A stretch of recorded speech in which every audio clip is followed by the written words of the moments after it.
प्रिय साधक साधिकाओं नमस्कार। कुंडलिनी जागरण में शरीर में होने वाली ऑटोमेटिक क्रियाएं क्या है, लक्षण क्या है, परेशानियां क्या है, उपाय क्या है, इस वीडियो के माध्यम से मैं आपको ये जानकारी दूंगा।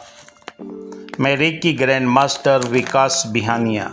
कुंडलिनी जागरण के दौरान हमारे शरीर के अंदर कुछ क्रियाएं होने लगती है जिन्हें साधक समझ नहीं पाते और डरने लगते हैं। ध्यान, मंत्र जाप, सुमरन के दौरान यह क्रियाएं गहरी आस्था में हमें लेकर जाती हैं।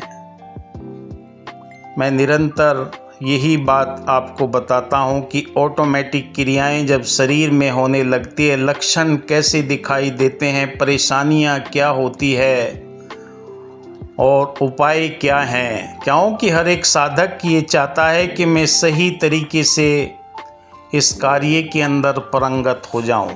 क्योंकि ध्यान, सुमरन, मंत्र जाप तो सभी करना शुरू कर देते हैं, पर जब शरीर के अंदर ये परिवर्तन आने लगते हैं तो भयभीत होने लगते हैं। कुंडलिनी जागरण के दौरान आपको कैसा पता लगेगा कि शरीर की हमारी परेशानियां क्या हो सकती हैं और उनके उपाय क्या हो सकते हैं। लक्षण सबसे पहले हम देखें कि हमारे शरीर के अंदर क्या क्या सिम्टम हमें नज़र आ रहे हैं। जब शरीर के अंदर मूलाधार चक्र में स्थित सुषुप्त अवस्था में ये ऊर्जा जागृत होती है तो आपके शरीर के अंदर कई तरह के परिवर्तन दिखाई देते हैं। शरीर सुन्न पड़ने लगता है, कंपन होने लगते हैं, रीढ़ की हड्डी पर गर्माहट होने लगती है। और ये जब गर्माहट और कंपन, झुंझुनाहट, शरीर का सुन्न पड़ना, सिर का भारी महसूस होना, क्योंकि आप ध्यान सुमरन तो शुरू कर देते हैं, योगिक क्रियाएं अपने आप होने लगती है।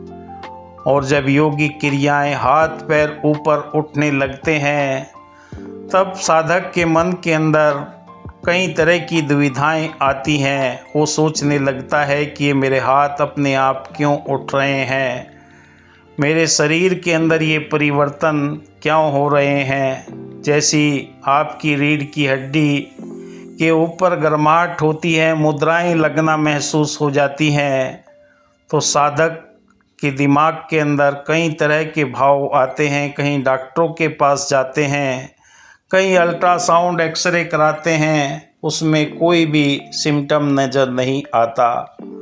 ऊर्जा का ऊपर उठना, बिजली के झटके लगना, ये क्रियाएं शरीर में जमा नकारात्मक ऊर्जा शरीर से निकलना शुरू हो जाती है। ध्यान के दौरान आवाज़ें सुनाई देने लगती है, सन्नाटा, संगीत, घंटी, ओम की आवाज़, डरावनी आवाज़ें, प्रकाश वगैरह, ओम के संकेत, कई तरह के हमें वो चीज़ें हमारे दिलो दिमाग के अंदर परेशानी पैदा कर देती है। क्योंकि हम समझ ही नहीं पाते कि हमारे जीवन के अंदर क्या हो रहा है। शरीर में कार्य क्षमता बढ़ना, प्रकाश और रंगों का दिखना।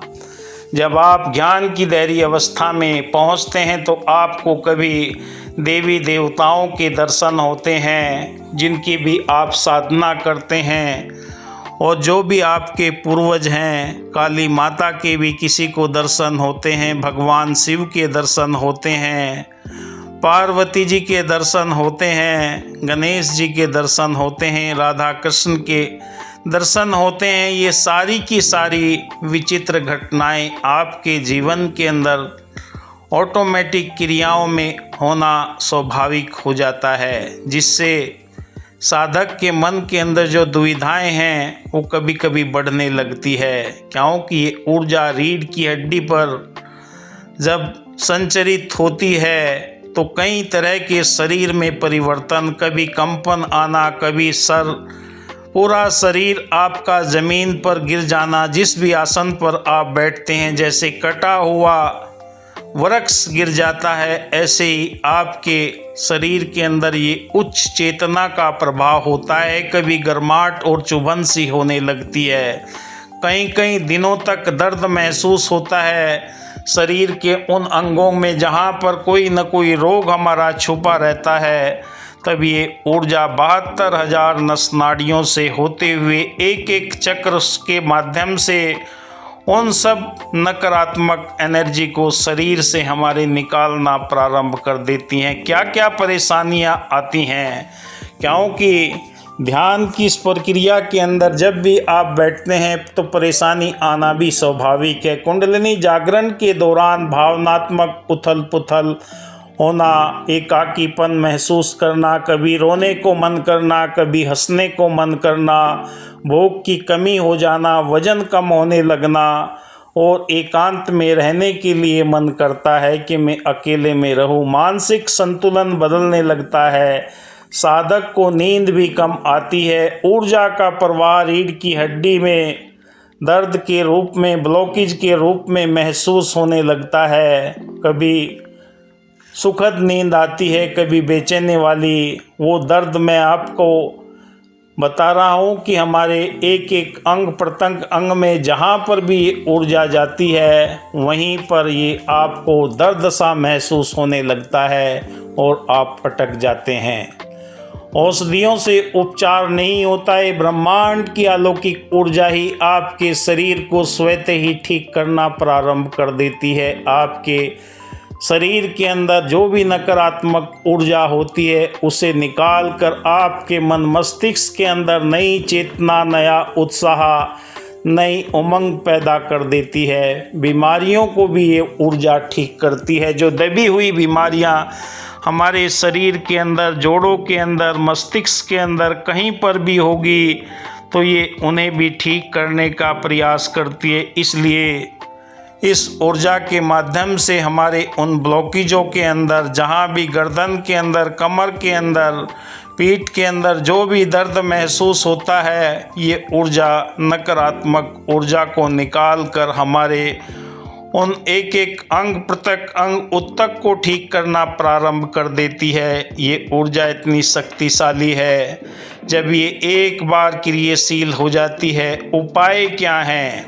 अगर आपके शरीर के अंदर तीव्र गति से ऑटोमेटिक क्रियाएं होने लग रही हैं तो उन्हें बैलेंस करने के लिए हमें सबसे पहले अपने तरीके को ईजाद करना पड़ेगा। वो तरीके क्या हो सकते हैं जिससे ज़्यादा आप व्यस्त रहें। जितना आप व्यस्त रहेंगे अपने कार्यों के अंदर, व्यायाम के अंदर और कई तरह की प्रक्रियाओं के अंदर, तो आपके जीवन के अंदर ये ऊर्जा बैलेंस बनाते हुए आपको ठीक दिशा में, संतुलित दिशा में, जैसे कोई भी रोड खराब हो जाती है उसका निर्माण करने के लिए रोड को डाइवर्ट करके मिस्त्री मजदूर लगाए जाते हैं। जब वो रोड सही बन जाता है तब आपके लिए वो सुखदायी हो जाता है। ऐसे ही हमारे शरीर के अंदर न जाने कितने नकारात्मक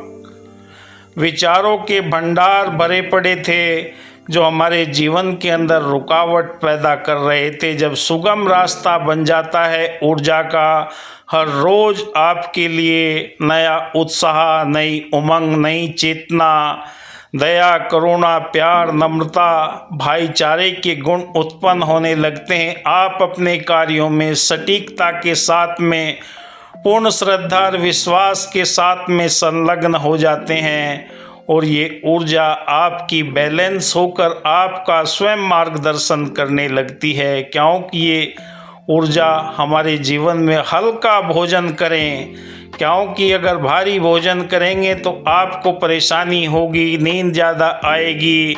और जब आप सुपाच्य भोजन, सात्विक आहार का उपयोग करेंगे तो आपके मन मस्तिष्क के अंदर निरंतर ऊर्जा का प्रवाह आपके जीवन के लिए हमेशा सुखदायी बना रहेगा और आप अपनी चेतना को उच्च स्तर तक ले जाने का प्रयास करेंगे। अपने गुरु या मेंटोर का मार्गदर्शन जरूर लें, क्योंकि जो भी आपके जीवन में बाधाएं आती हैं, रुकावटें आती हैं, वो पहले ही अनुभव करके आपको बता देता है। व्यायाम अवश्य करें। कोई भी आप भ्रामरी, कपालभाति, स्ट्रेचिंग कोई भी प्रक्रिया करें जिससे आपके जीवन के अंदर ये ऊर्जा संतुलन बनाए रखे और आपको सदा ही निरोगी सत्यचित आनंद की अवस्था में लेकर ले जाएगी, क्योंकि ये ऊर्जा आपको हर तरह के कार्य करने के लिए प्रेरणा देगी। आपका मार्गदर्शन, आपकी अंतर चेतना ही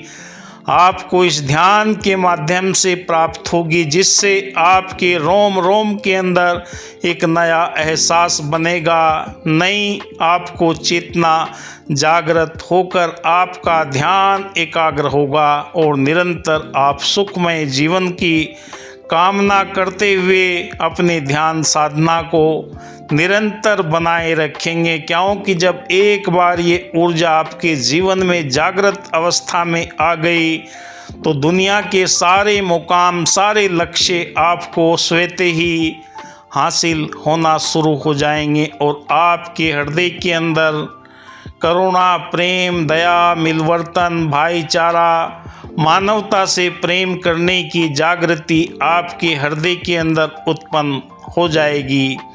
आप देख रहे हैं मेरा YouTube चैनल विकास बिहानिया। वीडियो अच्छी लगे लाइक ज़रूर कीजिए, शेयर कीजिए, अपने दोस्तों मित्रों को जानकारी दीजिए। मेरा प्रयास यही रहता है कि आपके लिए बेहतरीन से बेहतरीन जानकारी लेकर आऊं। जो मेरे जीवन में सुख है उस जीवन में आपको भी सुख मिले और आप सुख समृद्धि प्राप्त करते हुए निरोगी काया। जय हिंद, धन्यवाद।